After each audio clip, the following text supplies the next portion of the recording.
அஸ்ஸலாமு அலைக்கும் வரஹ்மத்துல்லாஹி வபரகாத்துஹு.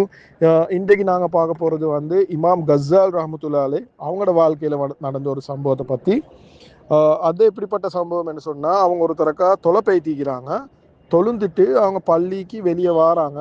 தொழுந்து முடிஞ்சிட்டு வெளியே வாராங்க. வெளியே வந்து பார்த்தா அவங்க போட்டுக்கொண்டு இந்த ஸ்லிப்பர்ஸ், அவங்க போட்டுக்கின்ற செருப்பை காணாம பெய்து இது. அப்படின்டா பேசிக்காக காணம் என்று சொன்னால் நல்லா விளங்குது. தாசரி களை எடுத்துக்கிறாங்க அவங்களோட செருப்பை. அப்போ உடனே என்ன செய்கிறாங்க, கசார் ரஹமத்துல்லாஹி பார்க்குறாங்க அவங்களோட செருப்பை காணோம். ஒரு பக்கத்தில் ஈந்து அப்படியே அலை ஸ்டார்ட் ஆகிட்டாங்க. ஓவன் அலை ஸ்டார்ட் ஆகிட்டாங்க. அப்போ வந்து அதை வட்டையில் ஈக்கிறாங்களே அவங்க எல்லாம் வந்து சேர்றாங்க. இவர் வந்து கசார் ரஹமத்துல்லாஹி எல்லாருக்கும் தெரியும், ஒரு ஃபேமஸான ஒரு நபர். ஸோ அவங்க எல்லாரும் கேட்குறாங்க, உஸ்தாத் நீங்கள் ஏன் அழுவுறீங்க, நீங்கள் அளவானம், உங்களுக்கு என்ன பிரச்சனை? இல்லை, என்ற செருப்பு காணாம பேத்துட்டு அதுக்காக அழுவுறீங்க, நீங்கள் வருத்தப்படவான, உங்களுக்கு நாங்கள் செருப்பு வாங்கி தரோம், அதெல்லாம் பெரிய விஷயமே இல்லை, செருப்பு ஒன்று வாங்குறது பெரிய விஷயமா, நான் உங்களுக்கு வாங்கி தரேன், நீங்கள் அளவானமென்று எல்லாரும் வந்து ஆறுதல் சொல்கிறாங்க. இமாம் கசார் ரஹமத்துல்லாஹி அவங்க சொல்கிறாங்க, நான் வந்து என் செருப்பு காணாமல் போனேன்னு நினச்சி அழல்ல. அப்படின்னு சொன்னால், நான் எனக்கு செருப்பு வாங்கலான்னு நினச்சி அழல்ல, அதுக்காக நினச்சல. நான் ஏன் அழுகுறேன்னு சொன்னால், என் செருப்பை ஒருத்தர் எடுத்துக்கிறாரு, என் பெர்மிஷன் இல்லாமல், என் அனுமதி இல்லாமல் எடுத்துக்கிறாரு. மேபி நான் சும்மா சொல்கிறேன், களை எடுத்துக்கிறாரு. அப்போ வந்து அல்லாஹ் சுப்ஹானஹு வ தஆலா அந்த மனுஷனுக்கு கியாமத் என்ன செய்வானேண்டா, இந்த செருப்பு எடுத்ததுக்கு பதிலாக அல்லாஹ் சுப்ஹானஹு வ தஆலா அந்த மனுஷனுக்கு கியாமத் நாளில் நெருப்பால் 2 செருப்பு அணிவிப்பான். அதை பற்றி யோசிச்சு தான் நான் கவலைப்படுறேன்னு சொன்னான். அதை பற்றி யோசிச்சுனதான் அதான் நான் கவலைப்படுறேன்னு சொன்னாங்க. இதில் எங்களுக்கு என்ன படிப்பினை இருக்குது? கஸ்ஸால் ரஹ்மத்துல்லாஹி அலைஹி வந்து முக்கியமான படிப்பினை வந்து அவங்க என்ன யோசிக்கிறாங்க என்று சொன்னால், அவங்க வந்து உம்மத்துடைய கவலையை ஐட வச்சு உணர்த்த வைக்கிறாங்க மனுஷருக்கு. எப்படி ஒரு மனுஷன் ஒன்று பாவம் ஒன்று செய்யக்கொள்ள அவங்களோட தலையில் உடனே வந்தது வந்து, அதை மனுஷன் ஒரு பாவம் செய்கிறானே, அதை மனுஷன் கியாமத்னால நிலைமை என்னை, அதை கியாமத்னால் அவருக்கு என்ன தண்டனை கிடைக்கும், இதுதான் அவர்கிட்ட தலையில வந்தது. எந்த சந்தேகமும் இல்லை. இமாம் கஸ்ஸால் ரஹ்மத்துல்லாஹி அலைஹி மனசால் அதை மனுஷனை மன்னிச்சுப்பாங்க. அவங்களுக்கு செருப்பு பெரிய விஷயமே இல்லை. ஆனால் அவங்க ஏன் இந்த சம்பவத்தை ஆயினை வச்சு சொன்னாங்கன்றா, அவங்க ஒரு சில விஷயங்கள் மனுஷருக்கு விளங்கப்படுத்துகிறாங்க. உண்டு, ஒரு மனுஷன் ஒரு பொருளை அனுமதி இல்லாமல் எடுக்கிறது எவ்வளோ பெரிய பாவம், களவு எடுக்கிறது எவ்வளோ பெரிய பாவம் என்றது மக்களுக்கு உணர்த்துறதுக்காக வேண்டிய ஒரு விஷயம். இந்த விஷயத்தை விளங்கப்படுத்துகிறாங்க. ரெண்டாவது முக்கியமான விஷயம், நாங்கள் உம்மத்தை பற்றி எவ்வளோ தூரத்துக்கு கவலைப்படணும். இன்றைக்கு நாங்கள் எங்களோட கண்முன்னுக்கு பாவங்கள் நடந்து கொண்டு ஈக்குது, நாங்கள் அந்த மனுஷரை வெறுப்பாக தான் பார்க்குறோம். வெறுப்பை பார்க்கறது இல்லை.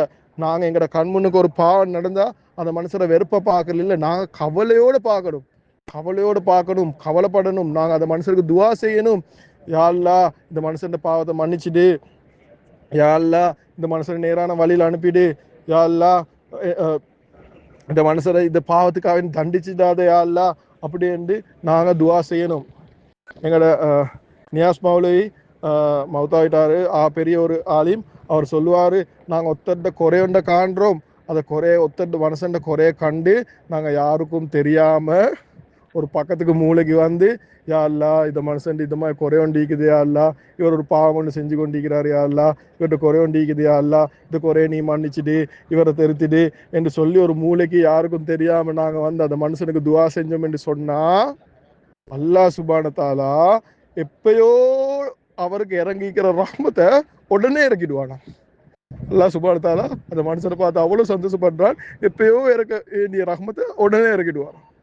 நான் என்ன சொல்ல வரேன்டா, இன்றைக்கு நாங்கள் எங்கட நிலைமை என்ன, இதுக்கு யாரு சரி குறைய கந்தா நாங்கள் அது இன்னொருத்தருக்கு போய் சொல்ல காட்டி எங்களுக்கு தூக்கம் போறல.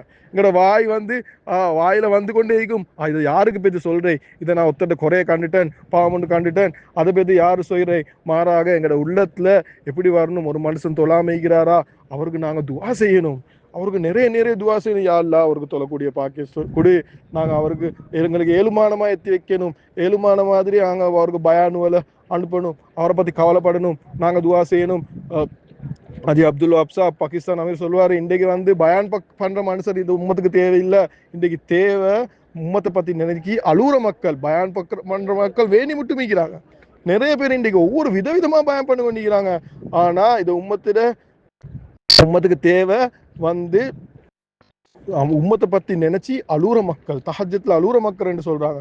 அவர் சொல்றாரு, பயானால பேச்சால மனுஷன் உள்ளங்கள் மாற போறதில்ல, மாறாக துவாவால அல்லாஹ் சுப்ஹானஹு வ தஆலா மக்கள் உள்ளங்களை மாத்துவான்னு சொல்றாரு. அப்படின்னு சொன்னா என்ன, எங்கட பேச்சு மட்டும் இல்ல, நாங்க எங்களுக்கு ஏழுமானமாய் சொல்றதோட மனசுல ஒரு ஒரு அந்த கவலையோட, உம்மத்தை பத்தி ஒரு கவலையோட நாங்க பேசிக்கொள்ள அல்லாஹ் சுப்ஹானஹு வ தஆலா அவங்களுக்கு ஹிதாயத்தை கொடுப்பான். ஒரு சின்ன ஒரு சம்பவம் ஒன்று சொல்றேன். ஒரு ஒருத்தரை சந்திக்க பேத்திங்க இருந்தாங்க. அந்த மனுஷன் பள்ளிக்கு வராதே ஒரு மனுஷன் அவரை கூப்பிட்ட பேத்திருந்தாங்க. கூப்பிட்டுட்டு பேத்து ஒருத்தர், அவர் பெரிய ஒரு லோயர் உண்டு. இவர் போனவரும் ஒரு பெரிய ஒரு நல்ல படிப்பில் இருக்கிற ஒருத்தர். இந்த அவரோட மிச்ச நேரம் பேசுறாரு. மிச்ச நேரம் அவருக்கு ஹதீஸ் குர்ஆன் ஆயத் எல்லாம் விளங்கப்படுத்தி எக்ஸ்பிளைன் பண்ணி சொல்றாரு. நீங்க இப்படி இப்படி இப்படி இப்படி எல்லாம் பாமிக்குது, இப்படி இப்படி எல்லாம் செஞ்ச இவ்வளவு நன்மைக்குது எல்லாம் அவருக்கு விளங்கப்படுத்துறாரு. விளங்கப்படுத்தி சொல்றாரு, நீங்க இப்ப பள்ளிக்கு வாங்க, எங்களோட உங்களுக்கு இந்த நன்மை எல்லாம் அணிச்சு கொள்ளையிலும், நீங்க பள்ளிக்கு வாங்கன்னு சொல்றாரு.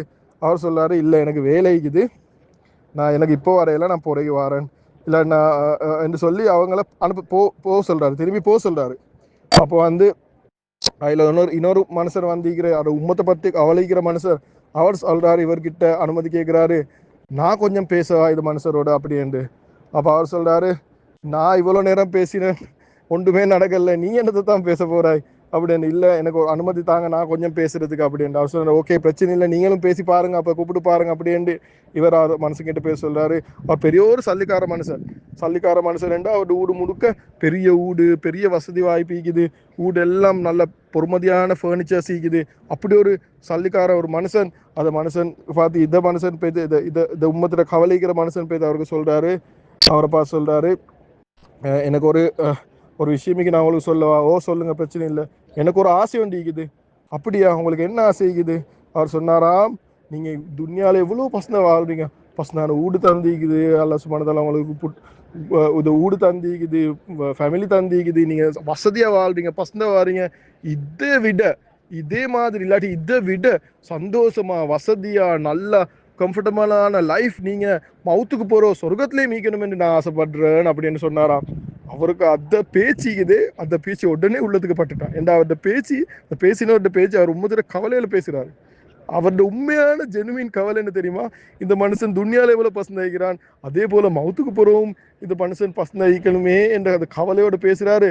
அந்த மனுஷன் திருப்பி உடனே கேட்டாராம், நான் அதுக்கு என்ன செய்யணும் என்று. அப்ப அவர் சொன்னா, நீங்க எங்களோட பள்ளிக்கு வாங்க, வந்து எங்களோட கலந்துக்கோங்க, உங்களுக்கு இந்த துன்யால மாதிரி மவுத்துக்கு போறவும் உங்களுக்கு நல்ல வாழ்க்கை கிடைக்கும் அப்படின்னு சொல்றாரு.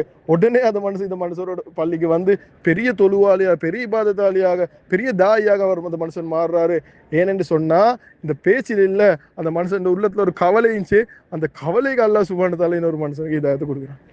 என்ன சொல்ல வரேன்டா, இந்த கவலை, இது உம்மத்துடைய கவலை எங்கட வாழ்க்கையில வரணும். நாங்க எவ்வளவு தூரத்துக்கு கவலைப்பட்டுக்கொண்டு ஒருத்தரோட பேசுறோமோ, நாங்க சரியா பேச மாட்டோம், எங்கட பேச்சு ஒண்ணுமே விளங்காது. ஆனா அல்லாஹ் சுப்ஹானஹு வ தஆலா அந்த மனுஷனுக்கு ஹிதாயத்தை கொடுப்பான். நாங்க எவ்வளவு தூரத்துக்கு அழுறோமோ, அந்த மனுஷன் பேரை சொல்லி தாஜத் துஆ கேட்டு அழுறோமோ, அவருக்கு ஹிதாயத் கிடைக்கும், யா அல்லாஹ் அவருக்கு ஹிதாயத் கொடு, இவரை தொழுவையாக்கு இவர்கிட்ட பாவத்தை இல்லாம அழுறோமோ, அல்லாஹ் சுப்ஹானஹு வ தஆலா அந்த மனுஷர்களுக்கு ஹிதாயத்தை கொடுப்பான். ஒரு மனுஷன் என்றது ஒருத்தர் இல்ல, அது ஒரு பரம்பரை. அவருடைய புள்ளைகள் அது ஒரு பரம்பரை. அந்த அத்தனை பேருக்கு ஹிதாயத் கிடைக்கிறதுக்கு உங்களோட துஆ, உங்களோட கவலை, உங்களோட முயற்சி காரணமாகும். இன்ஷா அல்லாஹ் அல்லாஹ் சுப்ஹானஹு வ தஆலா பாக்கியத்தை எனக்கு உங்களுக்கு எல்லாருக்கும் தரணும். சுப்ஹானல்லாஹி வ பிஹம்திஹி, சுப்ஹானல்லாஹி வ பிஹம்திஹி, அஷ்ஹது அல்லா இலாஹா இல்லா அன்த அஸ்தக்ஃபிருக வ அத்தூபு இலைக்.